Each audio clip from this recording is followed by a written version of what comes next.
I thought I knew him. I thought I knew what love was. He looked me in the eyes and told me I was his forever. But forever ended the night I checked his GPS. That's when I learned the truth. Words can lie, but locations don't. And once I knew where he had been going all along, my life and my love would never be the same. If you are enjoying my videos, please like and subscribe to my channel, and don't forget to press the bell icon so you never miss my upcoming stories. When I first met him, it felt like fate had finally decided to be kind to me. I still remember that evening so clearly. The room was loud, filled with voices and laughter, but somehow, when he walked in, the noise faded. His eyes caught mine, and for a moment, the world went quiet. He smiled, and something inside me shifted. It was the kind of smile that makes you feel chosen, like you're the only one who matters. He wasn't just handsome, he was magnetic. The kind of man who knew how to make people feel seen. But what shocked me was how he made me feel seen. I had been invisible for so long, overlooked, underappreciated, left behind by people who promised forever, but delivered heartbreak. And here he was, this stranger, making me feel like I was standing in the spotlight of his attention. From our very first conversation, there was a spark. He asked me questions no one else bothered to ask about my dreams, my fears, my childhood stories. He wasn't distracted, glancing at his phone or waiting for his turn to talk. No, he listened, really listened, and that was intoxicating. Our first date felt like a scene from a movie. We sat across from each other in a small cafe, his hand brushing against mine when we both reached for the sugar. We laughed at the same silly jokes, and I couldn't stop staring at the way his eyes lit up when he smiled. It wasn't just attraction, it felt deeper. It felt like safety. Late-night phone calls soon became our ritual. Hours melted into minutes when I was with him. I remember lying on my bed, staring at the ceiling, listening to his voice as he whispered promises through the phone. I'll never let you go. You're the best thing that's ever happened to me. You're my safe place. Those words wrapped around me like a blanket, protecting me from every insecurity I had carried for years. I believed him. I wanted to believe him. Because for the first time in a long time, I wasn't lonely anymore. I wasn't waiting for someone to choose me. He had already chosen me. I started picturing a future with him, the two of us building a life together, creating memories, maybe even a family one day. I told myself, this is it. This is the man I've been waiting for. But looking back now, I realize I was living in a dream I desperately wanted to be real. I overlooked the small cracks because I was so blinded by the glow of what I thought was love.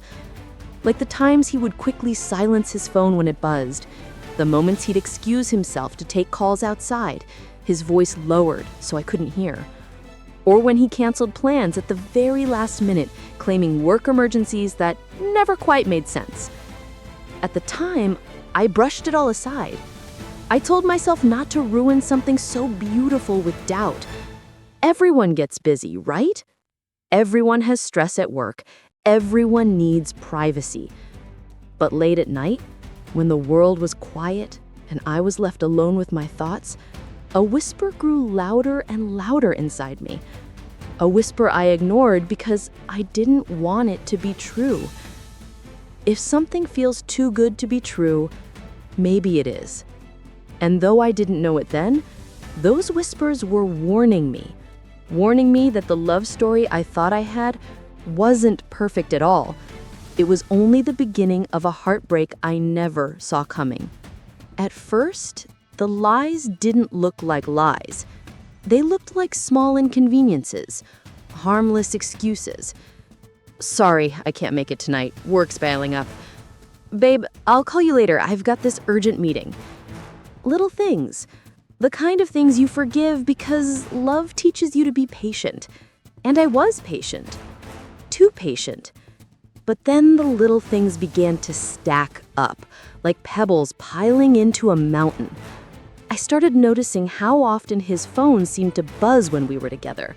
How quickly he'd silence it, screen facing down, like whatever was on there wasn't meant for my eyes. At first, I brushed it off. I didn't want to be the jealous girlfriend, the one who interrogates, who suffocates. I told myself, he's busy. He works hard. Don't overthink. But my gut wouldn't stop whispering. One night, we were out to dinner, and his phone rang. He glanced at the screen, and I swear, his whole body stiffened. He hit decline so fast it was almost instinct. Then he forced a smile at me like nothing had happened. "Who was that?" I asked softly, trying to sound casual. "Work," he replied. "Just one word. Too quick. Too easy." But the look in his eyes said otherwise. From that moment on, I started to notice everything. The way his stories didn't always match. The way he seemed tired, distracted, like part of him was somewhere else. I tried to talk myself down.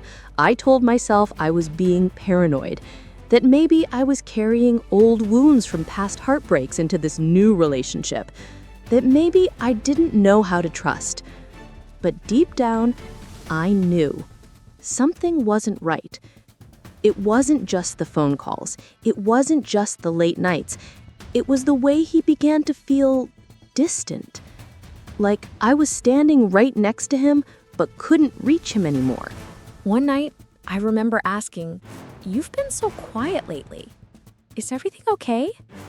He smiled, leaned in, kissed my forehead, and said, "I'm just stressed. Don't worry, okay? You're my everything." Those words should have comforted me, but instead, they stung because they felt rehearsed, like lines he knew would calm me down. And then came the slip. We were driving home from dinner and he casually mentioned, "Traffic near the west side was insane today." I froze. The west side? His office wasn't anywhere near there. He had no reason to be on that side of town. I glanced at him, my heart thudding, but I didn't say anything. I just smiled, nodded, pretending not to notice.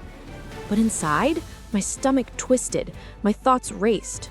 Why lie about something so small? Unless it wasn't small. I remember lying awake that night, staring at the ceiling, playing back every detail. His phone calls, the canceled plans, the slip about the west side. My heart wanted to believe he was innocent, but my mind, the part of me that had been silenced too many times, was screaming that I was being played.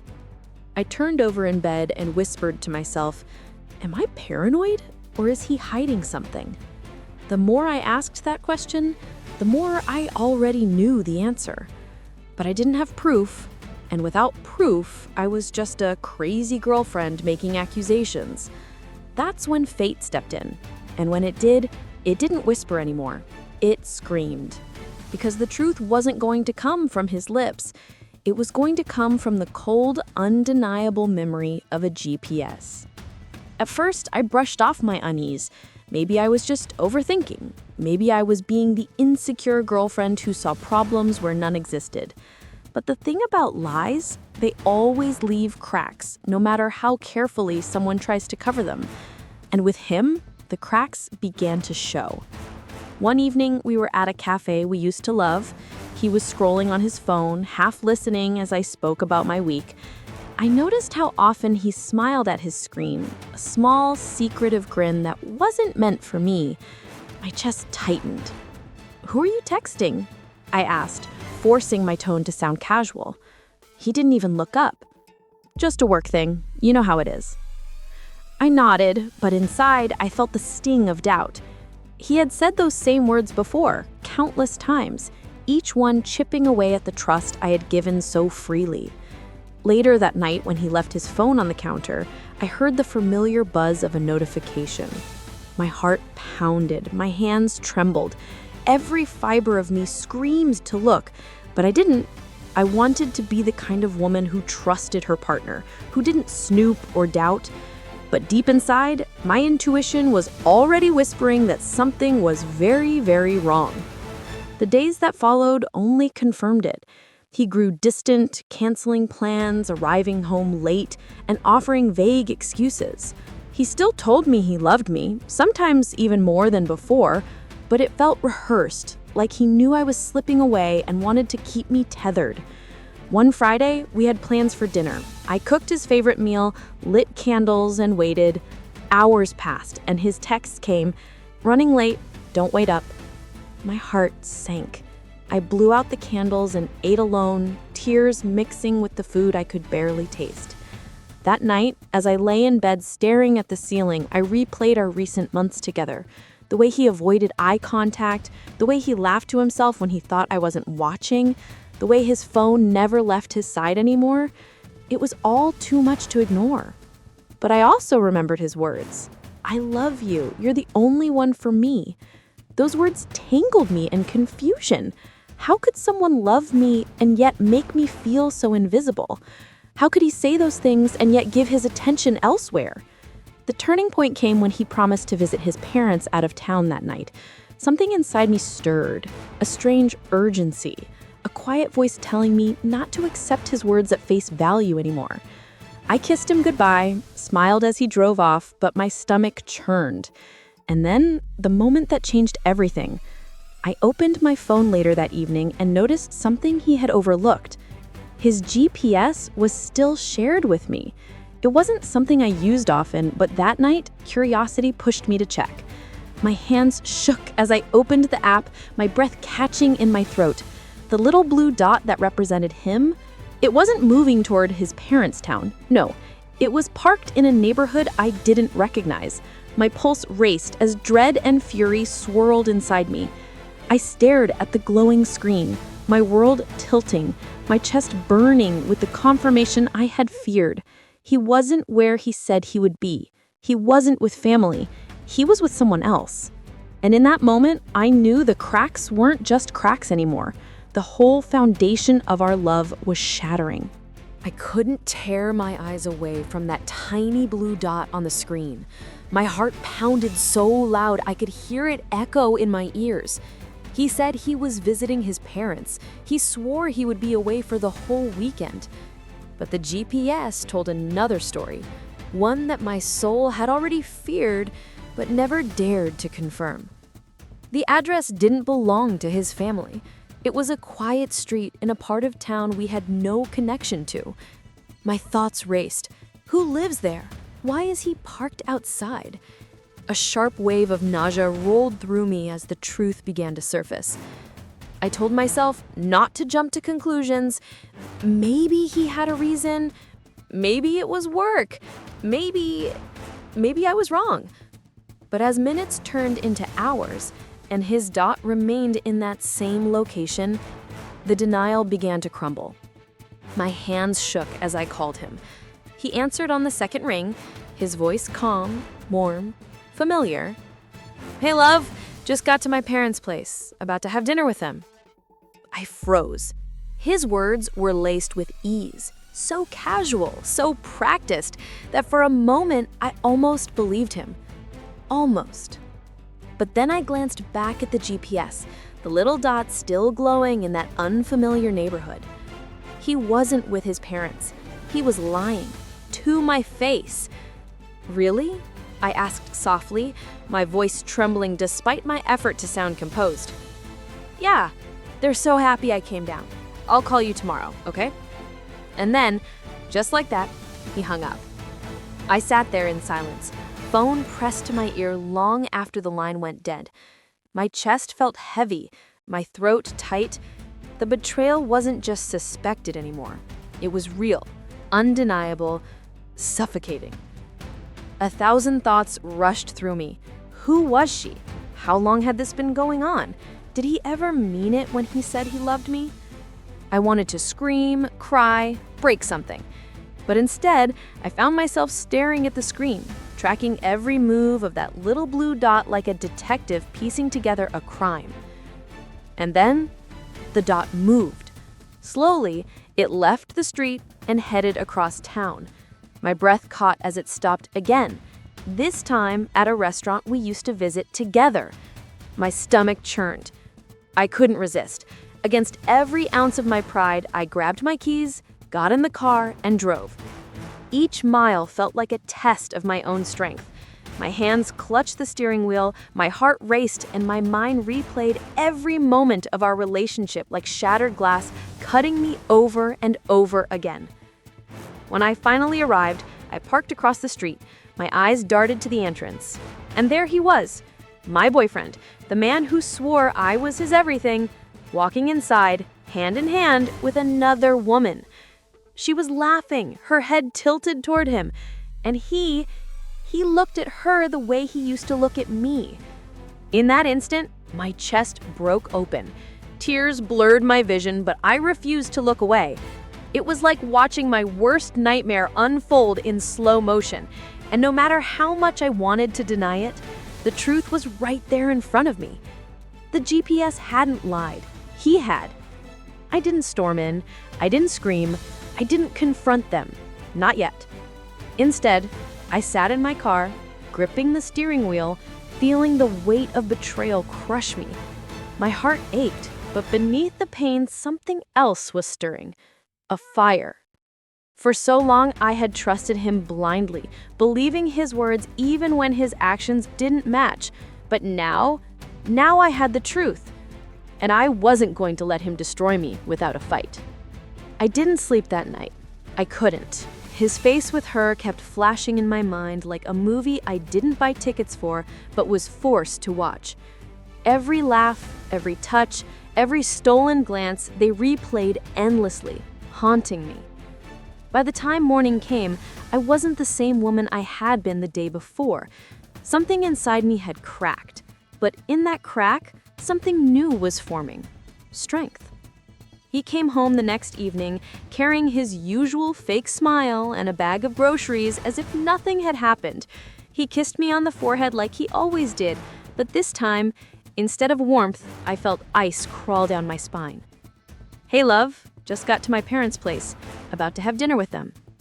I studied his face carefully. Every blink, every twitch, every curve of his lips. He was so good at lying. Too good. And yet, I had the GPS. I had the truth. "My day was fine," I replied softly. I forced a smile, my voice calm, steady. Inside, though, a storm raged. We had dinner together. He laughed at his own jokes, asked me about work, talked about the future we supposedly shared, and I let him. I let him pretend because deep down, I knew the mask was about to slip. After we cleared the dishes, I leaned against the counter, arms folded. My heart thundered in my chest, but my face betrayed nothing. "Where were you last night?" I asked, my voice even. He froze for a fraction of a second, just long enough for me to notice. Then, smoothly, he answered. "I told you, babe, at my parents' place. I even called you from there, remember?" I tilted my head, watching him squirm. "At your parents' place. Are you sure?" His eyes flickered just once before he nodded. "Of course. Why? What's wrong?" I reached for my phone and opened the GPS history. My hands didn't shake this time. My voice didn't crack. I simply turned the screen toward him and said, "Funny, because this doesn't look like your parents' house." His face drained of color instantly. The confident smile vanished, replaced by a stammering mess of words. Wait, that must be a mistake. Maybe the GPS is wrong, or I parked somewhere else." "Stop." I cut him off sharply. My eyes burned with unshed tears, but my voice was sharp, cold. "Don't insult me with more lies."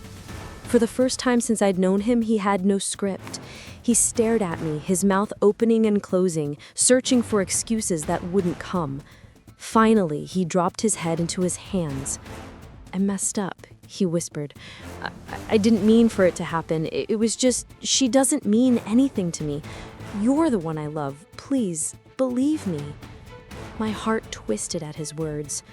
A part of me wanted to scream, to hit him, to ask why wasn't I enough? But another part of me, the stronger part, saw him for who he truly was. A liar, a coward, a man who thought I would forgive the unforgivable. "Do you love me?" I asked quietly. "Yes," he cried, lifting his head, tears in his eyes. "More than anything. Please don't leave me. I'll change. I'll do better, I swear." I looked at him, really looked at him. The man who once made me feel safe now only made me feel small. The man who once promised forever had already given pieces of himself to someone else. And in that silence, I realized something. I wasn't crying anymore. I wasn't begging or breaking. I was standing tall, and he was the one crumbling.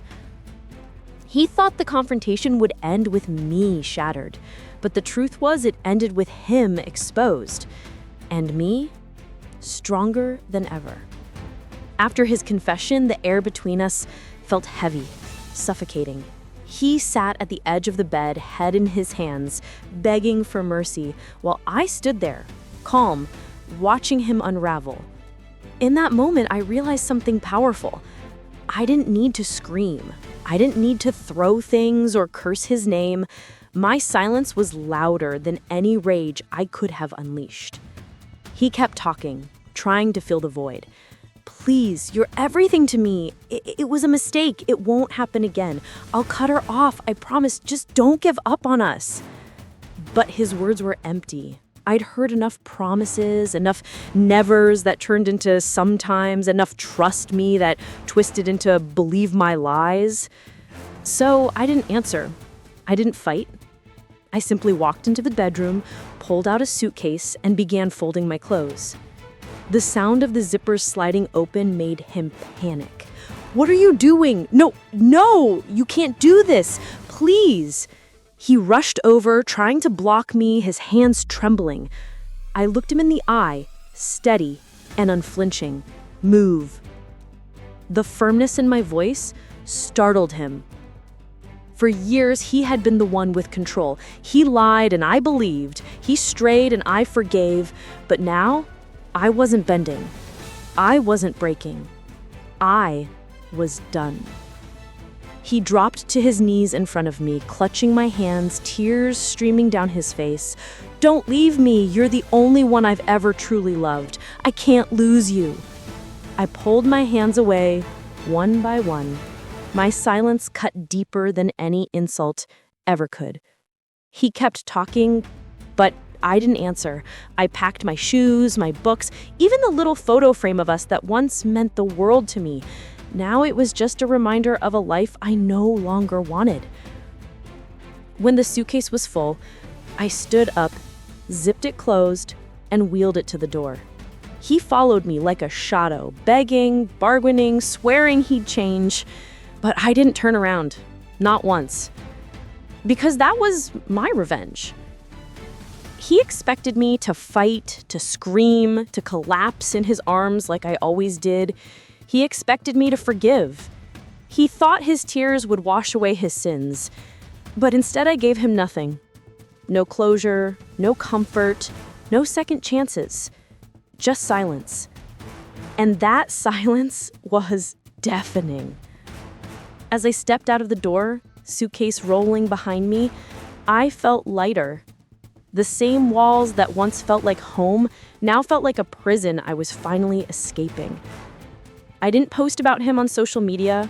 I didn't tell all my friends what he had done. I didn't expose him. I left him to face the only punishment that truly mattered: his own guilt. Because guilt is a cruel companion. It doesn't leave, it doesn't sleep.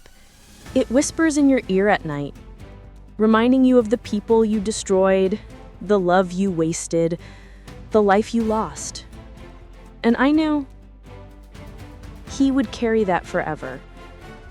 That was my revenge. Not revenge with rage, but revenge with silence. Not revenge by hurting him, but revenge by choosing myself. When I walked away, I didn't just leave him.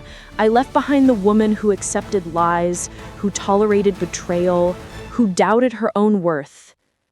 I walked into freedom, into strength, into myself. And for the first time in a long time, I wasn't scared. I was free. When I walked away that night, suitcase in hand, I thought I'd feel broken. I thought I'd collapse in the street, crying over the ruins of the life I once dreamed of. But instead, something unexpected happened. I felt free. For so long, I believed love was about sacrifice, about giving second chances, about swallowing my doubts to keep the peace. I thought love was about staying, even when it hurt, but the GPS taught me something no one else ever could. Love isn't about words. It's not about the I love yous whispered in the dark or the promises painted like fairy tales. Love is about action. It's about consistency. It's about choosing each other every day, even when no one's watching. And his GPS told the truth his lips never would. It showed me where his heart really was, not with me, not in the home we built, but in another house, with someone else, where laughter and betrayal mixed behind closed doors. That tiny device, designed to guide people to their destinations, guided me too, but not to his lies. It guided me back to myself. I remember sitting alone in my new apartment the first night after I left. The silence was strange. There was no sound of his footsteps, no fake "I'll be late tonight" texts, no weight pressing down on my chest, just quiet. Pure, unfamiliar quiet. And in that quiet, I heard something I hadn't heard in years. My own voice. The voice that once told me I deserved honesty. The voice that whispered I was enough even when he made me feel like I wasn't.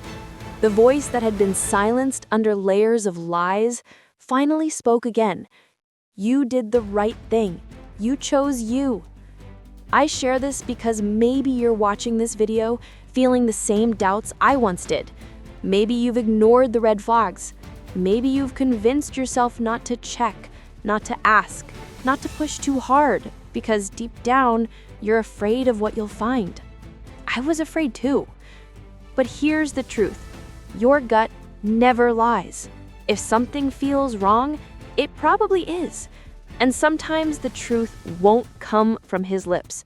Sometimes it'll come from a slip of the tongue, a receipt in a pocket, a late-night call that doesn't add up, or maybe from a GPS that refuses to hide the places he's been. The truth hurts. It cuts deep, it burns, it tears apart the illusions he's built. But it also heals, because the truth, no matter how painful, sets you free. I don't hate him. I don't even hate her. What I hate is the time I lost, the tears I shed for someone who wasn't worth it. But even that taught me something valuable. Losing him wasn't my punishment. It was my liberation. Now when I look back, I don't see myself as the woman who was betrayed. I see myself as the woman who found the courage to walk away. The woman who learned that silence can be the loudest revenge. The woman who chose self-respect over broken promises. So here's my message to you. If you've ever doubted yourself, don't wait for the GPS. Don't wait for undeniable proof to believe what your heart already knows. You deserve love that doesn't need tracking, love that doesn't hide, love that doesn't make you question your worth. The GPS showed me his truth, but it also showed me mine. And my truth is this: I am stronger than betrayal. I am worth more than lies, and I will never again settle for a love that makes me doubt myself. Because sometimes the map doesn't lead you to him. Sometimes it leads you back home. To yourself. And that is how the story ended. Not with fireworks, not with a dramatic fight, not with me screaming or him chasing me down the street. It ended with silence. A silence that spoke louder than anything else ever could. Walking away wasn't easy. It never is. But sometimes the bravest thing you can do is choose yourself when someone else refuses to. Betrayal doesn't just break your heart, it shatters the version of yourself that once accepted less than you deserved. And once those pieces fall, you have the chance to rebuild, stronger, wiser, freer. I didn't share this story to make you hate him. I shared it so you remember you are worth the truth. You are worth love that doesn't need proof, love that doesn't leave you second guessing, love that shows up in actions, not just words. So, if you're watching this and you're in a place where doubts are eating you alive, listen to me. Trust yourself. The truth might hurt, but it will set you free. And if you've been betrayed, don't let that betrayal define you. Let it refine you. Let it guide you back to yourself, because that's where real healing begins. If you are enjoying my videos, please like and subscribe to my channel, and don't forget to press the bell icon so you never miss my upcoming stories. Because sometimes the right story at the right time is exactly the map you need to find your way home.